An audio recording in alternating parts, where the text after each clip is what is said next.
Web Marketing That Works podcast, episode number 128. With today's guest, a repeat guest, Timbo Reid.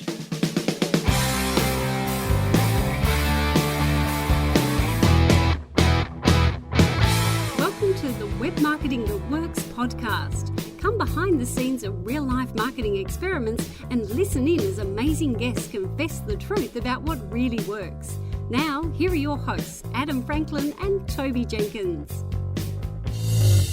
Hey, it's Adam Franklin here. You're listening to the Web Marketing That Works podcast, and I am your host today. This is the show for people who love marketing on the web. We'll be taken behind the scenes of real-life marketing experiments. We look at the good, the bad, and the ugly. We confess what's failed and reveal the truth about what really works. This particular show is brought to you by our book, which is also called Web Marketing That Works. And there's a bonus for you, our listener, and that is the bundle of 33 free marketing templates. You can head to bluewiremedia.com.au/book, and they are all yours. Now, today's guest is none other than Timbo Reid. You may know him as the host of the Small Business Big Marketing Show, which is Australia's #1 marketing podcast. He is also a very popular keynote speaker. I've had the pleasure of being on the road with him several times. He's a good bloke, and his new book is called The Boomerang Effect: Why Being Helpful in Your Marketing Returns More Customers and Makes You More Money. So Timbo always has plenty to say. So with that introduction, let's head over to the show. It's Adam Franklin here, and on the line I have none other than Timbo Reid. How are you? Woo! That's what we're talking about. I am good, Adam. How are you? I'm good. You're the host of Australia's #1 marketing podcast, and of course that is the Small Business Big Marketing Show. Man, it's keyword rich, but keyword confusing as well. The Small Business Big Marketing Show. Think small business, think big marketing. He's getting tongue-tied on the intro. That's why I need yours, mate. That's why I've been following your podcasting journey for a long time, and I consider you a mentor on this. So always lots to learn from Timbo, including getting the guest's podcast name right. All right, so Timbo, we've known each other for quite a while now. We've done a few speaking road shows and we've hung out quite a bit. But one of the consistent things that you talk about is this concept of helpful marketing. Mm-hmm. And I've loved it. And I love the fact that you now have a book out talking about helpful marketing. And the book is called The Boomerang Effect: Why Being Helpful in Your Marketing Returns More Customers and Makes You More Money. Firstly, congratulations on publishing it. Thank you, mate. Let's talk about helpful marketing. Yeah. It sounds pretty intuitive, but talk me through it. It does sound intuitive. Some people think it's just like it's being helpful. It's like customer service. Can I help you? I mean, that's a good thing, but it's not what I'm talking about when I talk about helpful marketing and the result of helpful marketing being the boomerang effect, which is when you get back more from your marketing than you put in, right? So it's when your marketing is returning multiples. And what helpful marketing is, Adam, is acknowledging that as business owners, we're standing on a mountain of knowledge. Like the vet knows so much about animal welfare. The dentist knows so much about oral hygiene and creating a great smile. The plumber knows you get the picture. And my view is, hey, listen, vet, plumber, real estate agent, whoever, share your knowledge and help people make a more informed decision. Because the opposite of it, Adam, and it's not wrong, but the opposite of helpful marketing is push marketing. Push marketing is when you share sales messages, buy from me, buy now, closing soon, last minute deals. And there's nothing wrong with that. But there's also something to be said about pull marketing or helpful marketing. So identify the problems that your clients have and start to answer them in video, podcasting, publish a book, write a blog, social media updates. That's being helpful. That sounds way too simple. I know.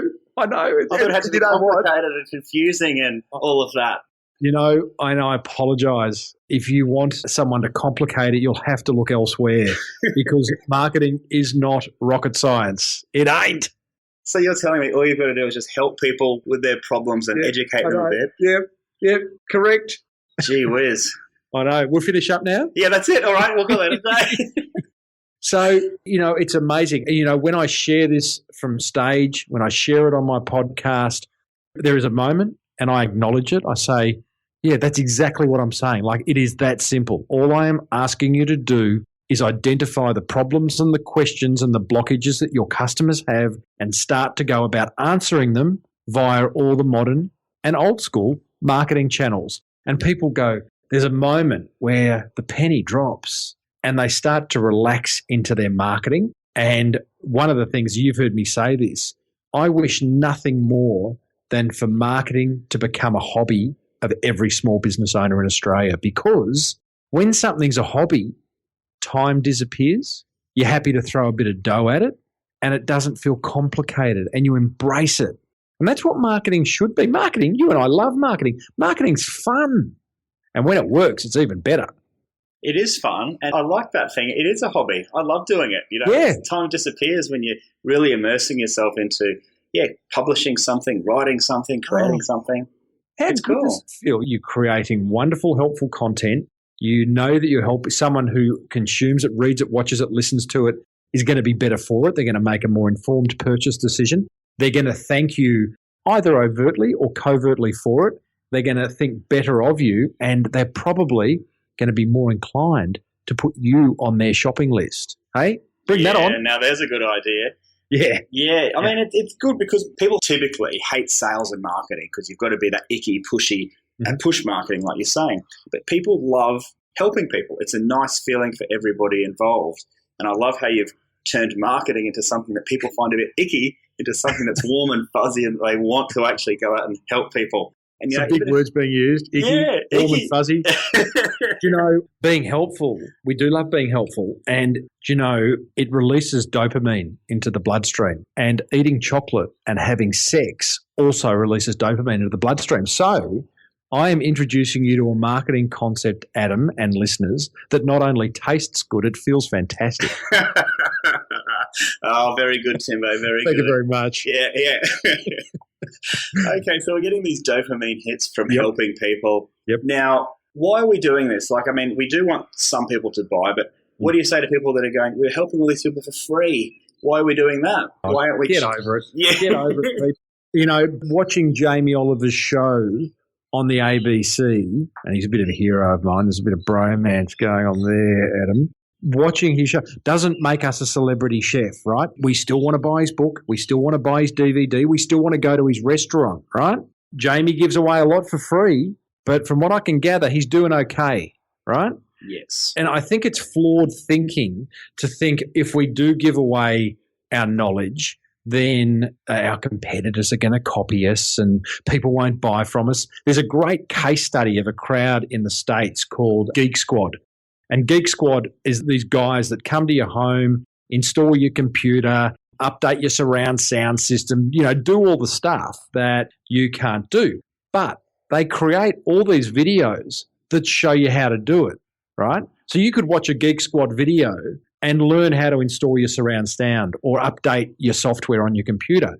But guess what? The owner of Geek Squad is quoted as saying, our best customers are the ones who watch our videos because they think they can do it themselves. And, of course, people get out of their depth and then they need that professional help to come in and rescue you. Totally. And at the end of the day, information is freely available. You can Google anything on the internet and get way more information than you could ever hope to ever actually read or get through. Mm-hmm. It's actually, I find, the results that people pay for. So you can consume lots of videos and that's great because you learn a bit. You learn actually how much more the experts do know and can actually help you implement. But information is free, but the results is what people pay for. So if you do want your home TV set up by the Geek Squad, then it makes total sense that that's sure the information's good, but if you can't actually do it yourself and your TV isn't plugged in, you're not going to be watching that many shows. So, and guess what? The other aspect of that is that it's how you present the information. You said earlier, there's no shortage of information on the internet. We can find it all. It's the way we as business owners choose to present our information that's going to be our point of difference. And on page 68, Adam, of The Boomerang Effect, I talk about how would you like to see your brand described. And with the Geek Squad guys, they absolutely play on the fact that they're all geeks. In their videos, they wear these black slacks with these white short sleeve shirts and black ties, and they've got their hair combed to the side, and they're hamming up the geek thing, right? I encourage business owners who decide to go down the helpful marketing path, which requires you to, yes, create videos or podcasts or write blog posts or whatever, to be themselves, to absolutely don't try and put on your marketing voice so that you allocute every word to within an inch of its life. Like, that's not you. Be yourself. It'll be a point of difference. And many people seem a bit afraid of that, as though being themselves is unprofessional. Yeah, that's weird. Weird. It is really weird. I did a whole episode with a lovely lady a few weeks ago on the Small Business Big Marketing Show, Julie Cross, and the whole episode was about owning your own space.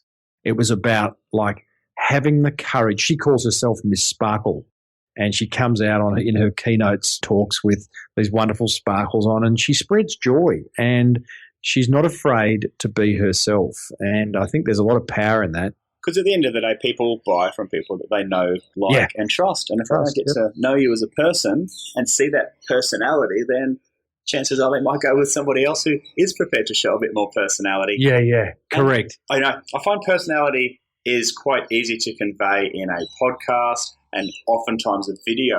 I struggle with the writing side of things. Do you? Yeah, it's hard to get. Let me help you there. Talk to me. Well, I think you're actually a good writer, so you might be talking yourself down there. But I think the first thing, and if we're talking marketing copy, let's talk, website page copy or a blog post. First of all, write it. In fact, I'll go back a step. Talk it. Open up the voice memo app on your iPhone and talk it, right?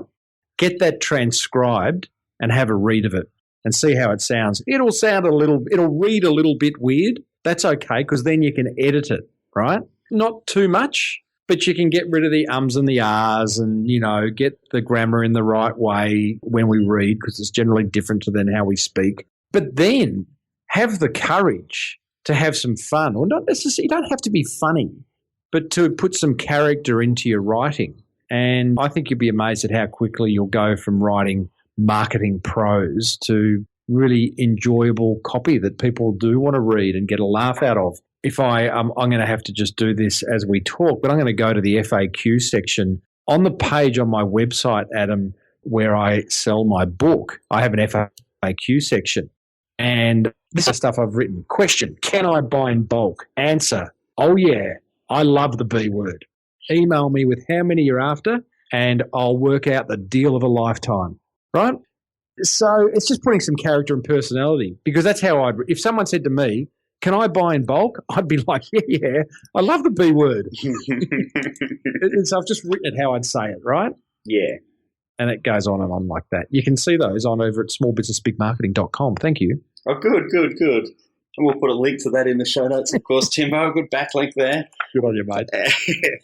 All right, so we can try and write a bit more like we talk. And that makes a whole lot of sense, because I think it's Seth Godin that famously says, no one ever has speaker's block, that we always complain about having writer's block. Yeah, right. I reckon people would have there's no shortage of people who are rather scared of speaking from stage, including myself. I do it all the time. But interesting, I would say there'd be a large part of public speaking block out there. Oh, public speaking block, absolutely. But speaking block in general. You don't wake up in the morning typically and not know what to say to somebody. All right, I'm guessing you never have, Tim. Oh, mate, I'm a married man of 20 years. I think you'd have that problem before me. Hey? What's your name? Well, yeah. There we go. Speaker's block is not really anything that people struggle with, except, of course, if it's from a stage. So write like we speak, or like we talk, that makes it come across with that authentic voice. And I think that's a bit that I've struggled with personally from writing blog articles and everything else. It can take an enormous amount of time. Like, this was like a 20-minute, 30-minute podcast. So it'll take us 20 or 30 minutes, then we can ship it off to the podcast editor, and that'll all get chopped up and produced into a podcast. So it's only really half an hour out of our day, Timbo, for a piece of content. But to do the equivalent blog article of a decent enough quality to publish, actually, for me anyway, takes many, many hours to put together. So I've got a personal preference towards particularly podcasts and also videos, because you can get up, you can talk, it sounds like you because it's just you talking to the camera or into the mic. And I much prefer those. And I do like the point you make in the book of being able to repurpose content, because you say, like, you can just do a video, right? And then you can take out the audio and make that a podcast file. You could transcribe it. What are some of the other things we can be doing to really repurpose and leverage the content we've got? Well, let's take this. We're creating a piece of audio right now. It's going to end up being a .mp3 file. We could repurpose that up you could go and create a series of slides and attach the audio to it and have a video editor match the slides against what we're saying. You could break that up into a series of chapters, and all of a sudden you might get 10 videos out of this one piece of audio, because we're covering lots of different topics. You could then repurpose that down, if you like, by sending this audio to a transcriber who turns it into a Word document. You could turn that into an ebook by adding pictures and infographics and diagrams about what we talk about. You could turn it into a series of blog posts. You could grab quotes from it and turn that into Instagram and Facebook posts and various social media posts. You could send it off to an infographic designer who could maybe draw what we're talking about, the 10 steps to creating helpful marketing. And the list goes on and on and on. And what I like about that is it gives you leverage, but more importantly, it respects the way people consume. Some like to read, some like to watch, some are more visual than others, some like to listen. So all of a sudden, you are really catering for a lot more people than you would be if you were just creating a piece of audio. Yes, because not everybody listens to podcasts, unfortunately. But no, mate. Slowly. I've only been doing it for 7 years, and I think at some point this podcasting thing's going to take off. I hope so, yes. But you're right, some like to watch on Instagram and flick through stuff there and have a scroll through Facebook or Twitter. So you're right, if you create one piece of content, you're doing people a disservice if you don't package it up in different formats that's appropriate for different types of people. That's right, mate. And if all else fails, the police will come and get you. Yeah, I think I'm in trouble. One of the things we spoke about then, and one of the anxieties, what we just mentioned then, that gets created is like, wow, I get what Timbo and Adam are talking about, but geez, that sounds like a lot of work. Well, how do you get over this whole work thing? What's that? Yeah, so I get it. The ideas are great, but that's like a whole lot of work. Yeah. So, yes, it is. It's more work than you expected if you choose to do that repurposing thing. But remember, we're trying to make marketing a hobby, so have fun with it. Hopefully you're creating content that you enjoy and can't wait to share. Like, I create a podcast episode every Tuesday. I can't wait to publish it. I get so excited to be pushing that publish button in my WordPress and knowing that it's going out to the world, because I'm proud of it and I know it's going to make a difference. So that's exciting. And I think the other part, just from a pure process and production point of view, is outsourcing.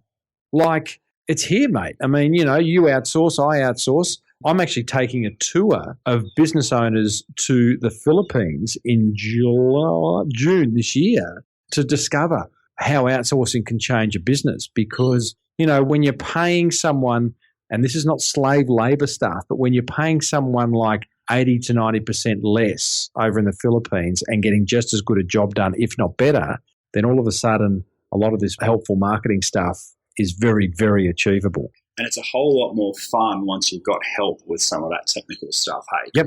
Editing podcasts isn't my idea of fun. Man. Get off the tools. I mentioned it in the boomerang effect. Don't be on the tools. If you're a vet, create great content that helps people look after their animals. Don't be editing that content. Don't be uploading it to your website. Like, I get cash flow. Like, if you can't afford an editor, then you'll have to do it yourself. But, I think, Adam, a lot of people think marketing services are going to cost a lot more than they really do. And particularly if you outsource to countries like the Philippines, things that you can put a process around, then, mate, you'll be surprised at what you can get done. Absolutely. If you do have to go on the tools, do it once, write down the process, and then train someone over a weekend to do it. your virtual assistant in the Philippines, and then you don't have to do it again. Nice. And you can actually focus. You're going to make, even if you've got cash flow challenges, you're going to make more money doing what you do best as a vet or a plumber or whatever else than you are learning WordPress or learning whatever podcast editing software you choose. So bite the bullet, just document the process or get somebody involved as early as possible. Like I was on the tools on my podcast till episode 20 or maybe even 30, which was so rookie. And as soon as I got people to help, it was just so, because then I was not inspired to do more podcasts because it was just more homework for me. Yeah. And the fun part was good, but then 3 hours of homework after was like, oh man, this is a chore, not a hobby. Correct. As soon as I overcame that and hired the podcast editor and trained him up, I mean, he knew what to do anyway. I didn't even have to train him in the end. That's right. And all of a sudden it became fun again. Yep, totally. And one last thing, if people are still going, yeah, but there's a lot of work, well, you know what? Don't watch that next series of House of Cards. Come on, Timbo. Hey? That's a bit rich. That's pretty good. It is good. I know what you're saying, mate. It's a time suck. Yeah, sure. Don't get on Facebook. I have got a plug-in on my Facebook on my computer. If I open Facebook, it drops an inspirational quote in the timeline. Yes. So I can't see my timeline, right? Yes. You know, if you're going to watch House of Cards, make it a reward. You know, once a week, a reward. And you're going, oh, Tim's removing all the fun in my life. I'm not, because marketing is your new fun. Hey, there you go. It's definitely fun for you and me. Yeah, absolutely. Oh, goodness me. It should be fun for everyone. It is. Well, it's you, the business owner's opportunity to tell people about your baby, right? You know what I mean? Yeah. It's the opportunity to share what you are most proud of, and that's your business. And I think it should be too. The other good thing that I love about helpful marketing and content marketing and online marketing is that you do a piece of content once and it stays around forever. It's not like the old days where you'd put money into a TV ad and it would be there for one day and then fish and chip wrapper the next. Correct. Every piece of content that you put out on YouTube or as a podcast or on your blog, it's building this big library of content, this big asset that is going to continue to be helpful to people today, tomorrow, next month, and next year. And you never know who's going to stumble across, like this chat we're having now. Someone might listen to this in 2018 and go, geez, I better get that Timbo guy at my next conference. You know, you just never know. And the more helpful stuff we put out there, the more little seeds we're planting and the more people can discover our business. And I love it. I think it's just so cool. It is cool. And what I talk about in my book is the outcome of helpful marketing is more customers and more money for your business. However, what you won't realize, and all I can do is encourage you to embark on a helpful marketing strategy, is that other amazing things will happen when you are helpful. Because, you know, just think about it. When you're out on the street, when you open a door for someone, get a lovely smile. When you are helpful in your everyday life, just good things happen. So just apply that thinking to your marketing. And from my point of view and other case studies that I quote in the Boomerang Effect, it's amazing. Like for me, I've grown an entire speaking business as a result of creating helpful marketing, which for me has been my podcast. I have a friend, Darren, who owns a boat business down in Melbourne, a boat yard down in Melbourne, who creates incredibly helpful marketing. And as a result, he's now the beach and bay reporter on Melbourne's biggest radio station, right? Simply because he was creating helpful marketing for his little business, doing weather videos each week, and he'd written a book, and amazing stuff happens when you're helpful, Adam. It just does. It does. I totally agree.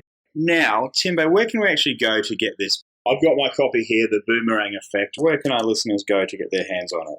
Smallbusinessbigmarketing.com is my website, Adam. There is a button that says book. Hey, book. There we are. That's yeah.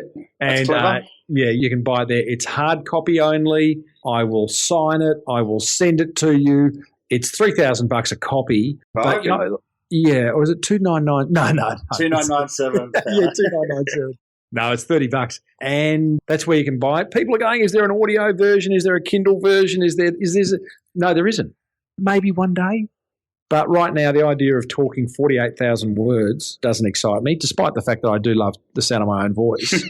And so I wrote it to sell on the website, and also because you and I, we both do a lot of speaking, the opportunity to sell it to conference organisers as well. But yeah, there you go, mate, smallbusinessbigmarketing.com. And go to the book page. Okay, and if people do love the sound of your voice, Timbo, and do want to see your pretty face at their next conference, do you send them over to timreid.com.au? Is that the best spot? Yeah, I think that's a good spot. That's my speaker's website, REID. And REID. they can see my show reel. Have you got a show reel? I do. Yeah. It's funny. It's a mandatory. If you're going to be a speaker, show reel is everything. But I digress, Adam. They are certainly helpful. Yeah. They are certainly helpful, the old speaker. And you'd be wearing, just let me guess, you'd have that hair combed to within an inch of its life, and you'd have the blue suit with the blue tie. There's a high likelihood of that, Timbo. I was going to follow your mohawk look of recent years, but I thought I've got to step away and be my own person. You do, mate. You have to. You have to own something, and you own that suit, man. You own that suit. It's honourable. Yeah, I do cop a bit of a hard time about the old suit from the speakers around town. I'm comfortable with that. It's who I am. Good on you, bud. It's who I am. Hey, thank you. Good on you for all the work you do for small business owners, and what you've done with Bluewire and all those unbelievably free templates that you give away. That's helpful marketing right there, and the podcast and all that. So well done, and thanks for thinking of having me on your show. It's a pleasure, Timbo. It's always fun to chat, and good luck with the Boomerang Effect book. I'm sure it's going to be a huge success. I've loved reading it, and I love listening to your podcast. So thanks again, and have yourself a wonderful afternoon. And may your marketing be the best marketing. That's a good way to finish. So that's a wrap for my chat with Timbo Reid. As you can tell there, quite a character.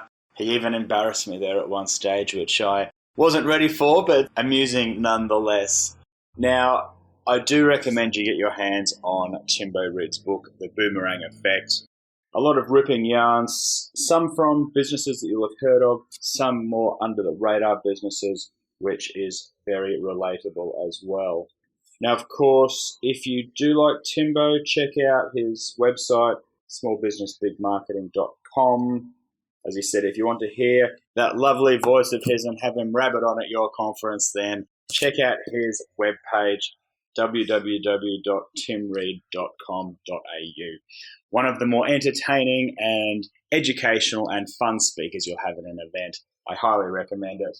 And with that, I'll close out the show by saying it was brought to you by our book, which is called Web Marketing That Works. And if you want to get your hands on the bonus 33 marketing templates, go right ahead and download those from bluewiremedia.com.au/book. I hope you found the podcast actionable. That's our intent. If you've got feedback, please let me know. You can reach me, adam.franklin@bluewiremedia.com.au, or Twitter, Franklin_Adam, and my new favourite, Instagram. And my Instagram handle is Adam_Franklin. So one final thing is to read out a 5-star review. This is from Aaron Fifield from the Chat to Traders podcast. He says, Adam, Toby, and their incredible lineup of guests are the ultimate combo for those who want to cut through the fluff and understand what really does and doesn't work in the often overwhelming online space. Thank you, Aaron, and I gather we'll be seeing you at the We Are Podcast conference, which is coming on again at the end of 2016 on the Gold Coast. I'll be speaking at it, and there will be no doubt more information that I'll share with you as we get closer to the time. So thank you for listening right the way through to the end. If you've got 60 seconds now, I would certainly love it if you left us a review on iTunes or Stitcher. I'll give you a shout out on a future show.